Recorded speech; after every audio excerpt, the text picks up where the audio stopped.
I really hope this is the last time today, maybe for a long time, that I talk about Ubisoft. I dare to utter their breath again, but unfortunately, we've got to talk about an Assassin's Creed game called Assassin's Creed Negro.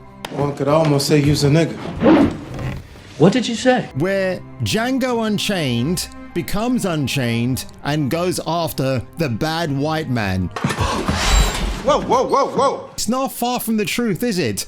But without further ado, folks, if you end up enjoying this mishmash of videos I've got ready for you today, well, you know what to do already. I'm not even gonna spell it out. So let's get on with it and let's see what that Park Place has to say about this story. My God, it's been a crazy week. Yes, hallelujah, it's the video show. And now, the man the BBC calls...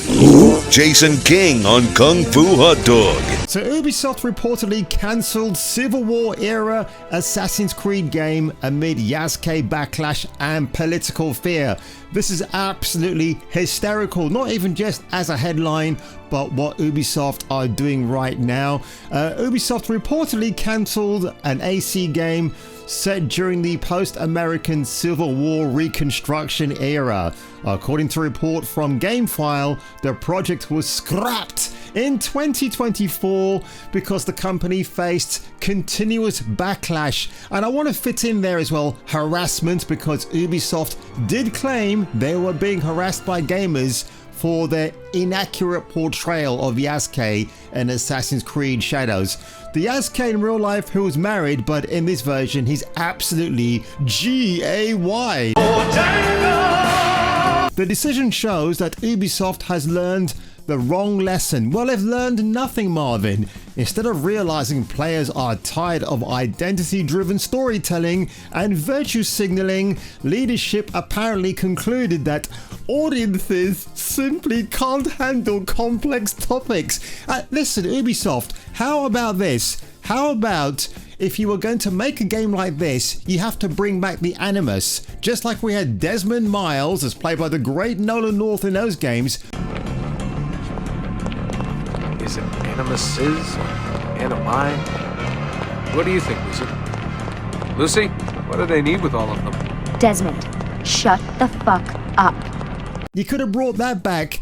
Make it maybe believable that perhaps, yeah, you might get this black dude in modern day, wherever America, going back to his ancestors' time to wipe out the KKK, because apparently this was going to be the butt of the game. And the butt of all jokes, may I add, to this equation. The same butt plug, ladies and gentlemen, that has been known to be hiding inside the anus of Ubisoft CEO Yves Guillemot.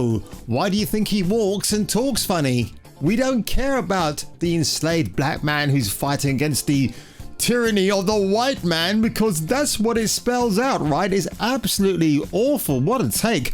Ubisoft cancels a game nobody wanted. Sources told GameFile that the Assassin's Creed Civil War concept would have followed a formerly enslaved man called Django, who joined the Assassin Brotherhood after gaining his freedom, traveling west before returning to the post-war South to fight for justice, and a conflict that the world, among other things, would see him confront the emergence of the KKK.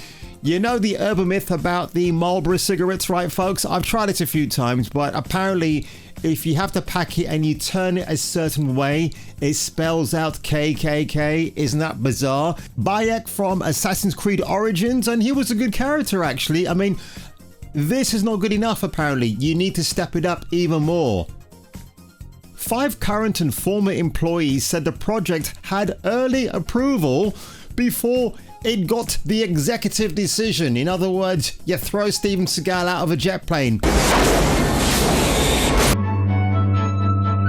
One insider summarized the reason as being too political in a country, that's America, too unstable. That explanation might sound like a caution or even a cartoon, but it misses the point entirely. Ubisoft didn't pull the plug from Gilles Guillemot's bottom hole. but because of political instability. It pulled because the project was political from the very start. Yet nobody was asking for a story about an enslaved black man who breaks free from his shackles, who then takes on the white man and wipes them from existence. Well, obviously that would never ever happen. But as a Ubisoft potential game, oh my god, look, their market share would have gone so far down the bottom of the barrel.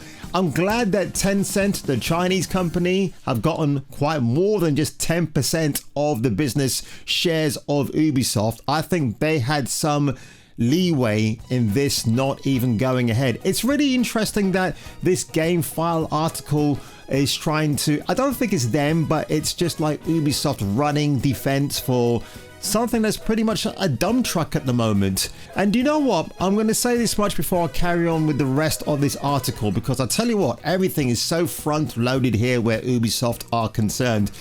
If you want to make a game that has a black guy from the Assassin's Creed Brotherhood going up against the KKK, give it to a AA studio, not the people that made the Yasuke Simulator, because oh my god, that's an example where the idea is great and so is the concept, but the execution fell far from where it should have been because it was an AI generated game and the controls were clunky. Man, no wonder Vara Dark wouldn't play that on her live stream, because like me, she knew it was a pile of shit. Again, it was good in nature, what it wanted to do. It obviously got a bit of a boost from Asmongold, who played it on one of his live streams.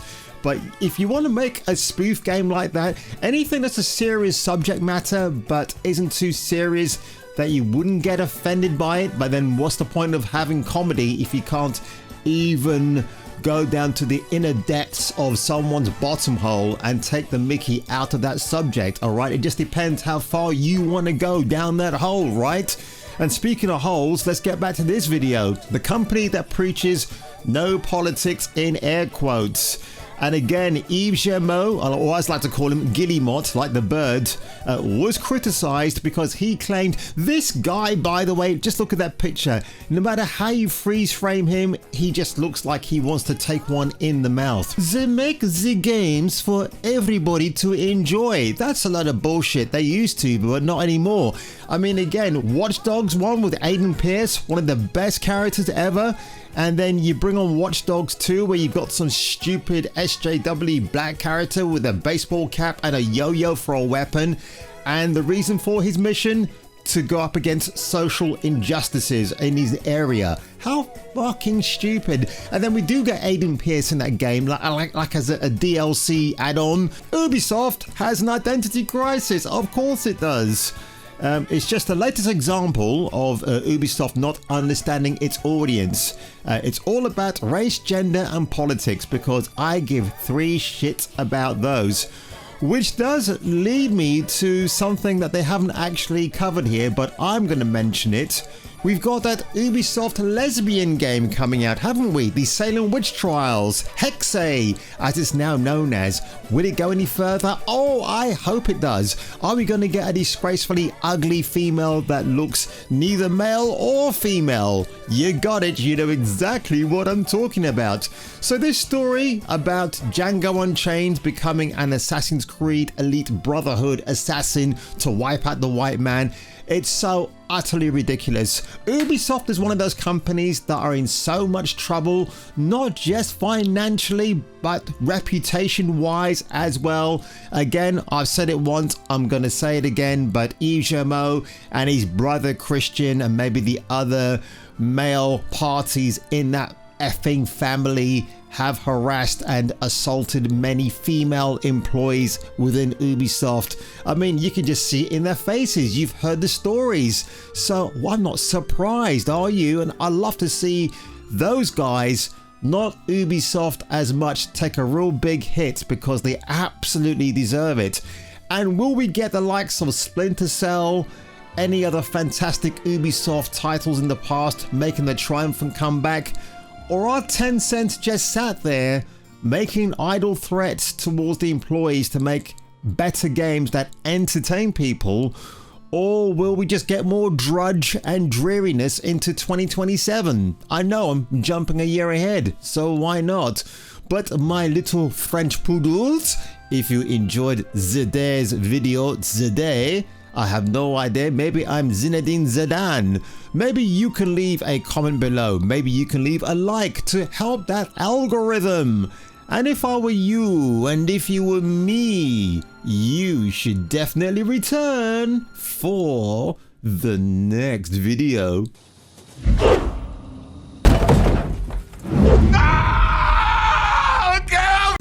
Don't let your dreams be dreams. Dream of me. I'll make your dreams come true. Everything's possible with me.